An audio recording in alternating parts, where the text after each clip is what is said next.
To me, you have to do kind of the financial analysis before you then get into the other elements of due diligence. If the financial analysis doesn't make sense, if it doesn't hit your return hurdles, then that's just a non-starter in itself. Why do all the other work that is required, which can be quite extensive for acquiring any form of real estate, if you don't think you're going to earn the returns? So we actually, we use models extensively, not just for evaluating whether we buy land parcels or buildings, but also, and we'll talk about this, I'm sure, we're right now in the process of forming and launching 2 REITs, real estate investment trusts. So the fantastic team that we have out here, they've built like a super expansive REIT model just to show what the returns are for investors as well. So it's not just kind of from a perspective of evaluating opportunities, but it's also from the perspective of showing what returns investors earn as a result of being part of our REITs. So we've got a whole suite of models that we work with, which we're quite proud of.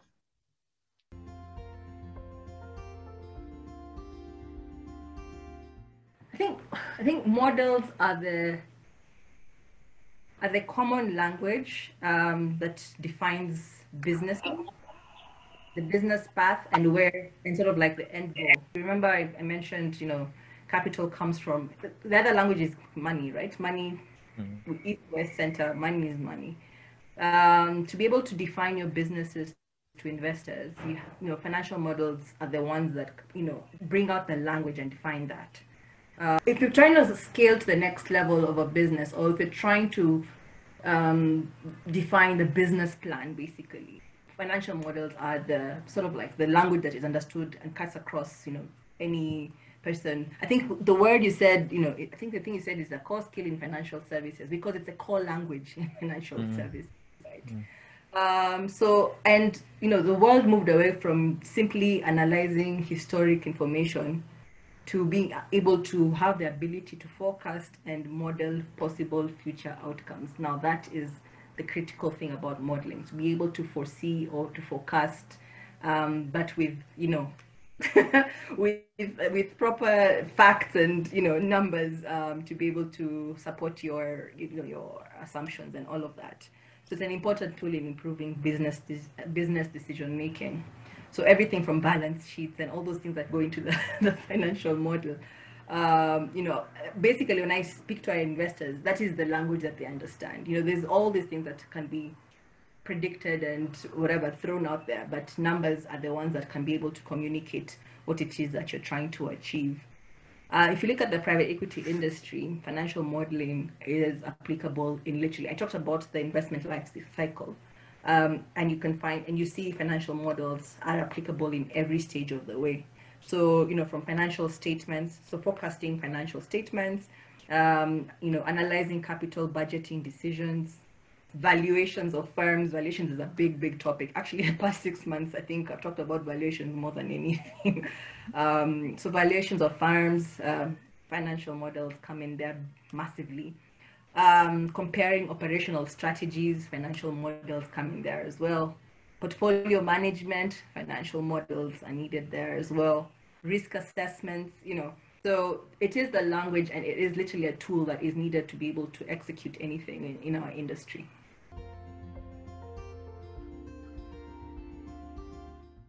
So very important to know that I was trained by Investia about 5 years ago in financial modeling. And that's obviously, I think it's from that training that, financial modeling then took a very pivotal role in the work we do. So we did, 5 years ago, we had a team of about 3 analysts, still with the help of Investia. And that's the team I lead at Shona. So, we look at financial modeling as, or financial models as very important tools, right? Because they help us break down the business in simple numbers in one Excel sheet, right? So we are able to look at the business model, look at the unit economics, look at the viability of the business on a financial perspective. you're not there for money, you need like viability at the end of the day comes back to the financial aspects of the business. So for us, before we engage, whether you're raising capital or not, or you're just looking at, reviewing your strategy, the financial model is the starting place for us in a very good detail. But most importantly as well, because we know that almost 100% of SMEs that come to us either need capital now or will need it down the road, right? And the financial model is also is a requirement for all investors, because again, for them, this is the tool they'll look at and decide if this is a viable investment or not, right? Because they are looking and analyzing your cash flows. So if it's a debt investor, they are going to base on those cash flows to determine if you are indeed able to pay back their money with a return. If they're equity investors, they're looking at those cash flows to see, okay, how much money do you actually need to survive as a business over a certain period of time? That information is going to be got from the financial model. But also, how do they structure the investment? That question is going to be answered if they have a good look at the financial model. And then sometimes for an equity investment, it is also to look at the valuation. And the financial model is a very important tool in valuing the business. So financial modeling for us is key, and sets a foundation for us to then go look at other things like the team, the strategy, and the marketing plan. Yeah.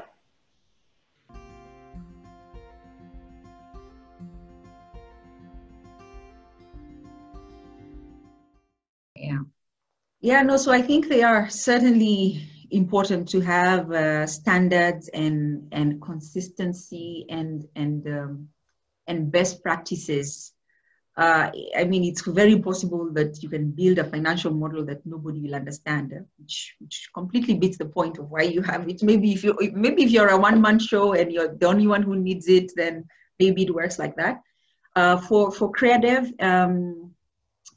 like you heard, we are in 4 different continents, which means we have 4 different teams everywhere, which means that, we are working transversally as well. So we are trying to, we need to be able to understand the things that China are doing, the things that Paris are doing. So when we share models, it needs to be very easy to understand. So we have ourselves at least built certain, best practice rules on how to build a model.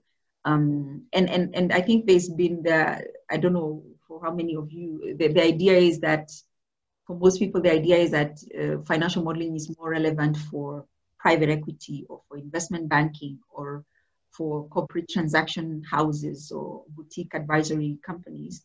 But actually it's relevant for businesses the most, because you need to be able to completely deconstruct your business and just be able to really understand what are the key drivers for your business. Where should I focus most of my attention? Where are the potential risks? Sometimes you actually don't see it, and you can go by your gut, but I don't know, that's just too abstract. It's good to put it all in numbers and be able to pinpoint, if I move this, what happens to my bottom line? What happens to my cash? And you're able to see that I've been focusing on this one thing, and the impact that it actually has on the business and the bottom line is so low. So maybe I need to be focusing on this other thing that I probably hadn't even thought is the more important one. And when I tweak the numbers there, I realize that actually those are the most important things that I should be focusing on. So it certainly is important, and because these models are not just to be used by one person, it's not a solitary thing. It then becomes important to have standards that make it possible for others to read that model, to understand it, and to make the most use out of it.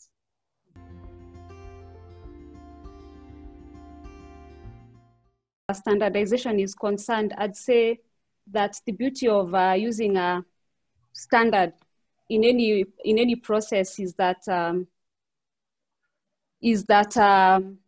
it helps you to build something that can be understood and that is easy to interpret. So in this particular case, in our organization at Investia, we use what we call the FAST standard, And fast here means flexible, appropriate, structured, and transparent.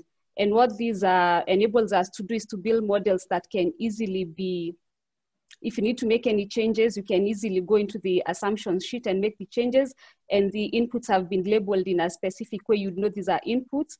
And if there's any data that is coming from a different sheet, it's marked in a certain color, in this case, which is blue. And when you see the blue, you already know it's coming from a new sheet. So what this means is that if you're reviewing the model, or if you're the end user of the model, you're able to follow what has been done. And in our case, we do not, we always ensure that the formula you have at the beginning of the cell is the formula you have at the end of that cell on that row. So this ensures that you don't have inputs in the middle of the row, which could cause confusion when you're making changes. So what I'd say in summary is that the beauty of using a standard is that it enables you to build a well-structured model that is easy to interpret, even for the user and for any model auditor. So that's what I'd summarize as the importance of using standardization in financial modeling.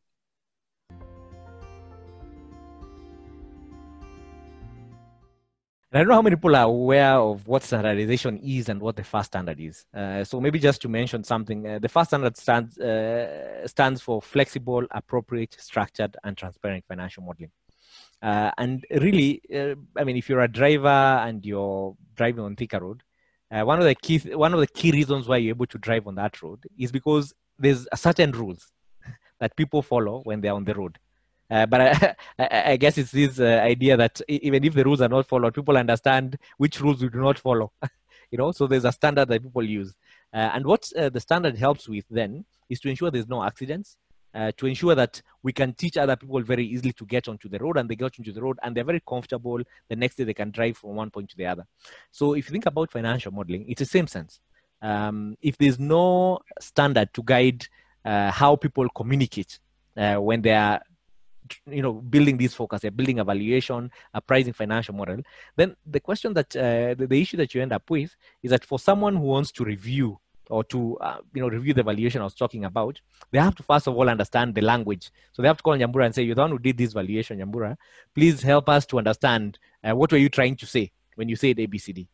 But the moment you standardize, if Nyambura sends us a financial model, we don't even have to call her. We go straight and ask, do we believe in this valuation, etc., etc.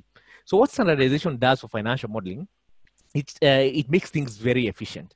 It ensures that people can collaborate. And for our financial modeling training, when we've trained different companies, one of the things they like about the FAST standard is the fact that if someone has gone through that standard and understands how that standard works, and the beauty is, I think we've trained, I don't know how many people we've trained. I mean, so many corporates, all the way from your BRICAM, CENTAMs, etc. So if you go into this organization and say, hey, I'm a certified financial modeler using the FAST standard, they know what you can be able to do. And when they plug you into their team, it's plug and play. You create a financial model, the team members can be able to review, they can be able to give you feedback and so forth. So it helps that collaboration process, that communication process, and even just in terms of auditing the financial model, you're able to audit it much more easily.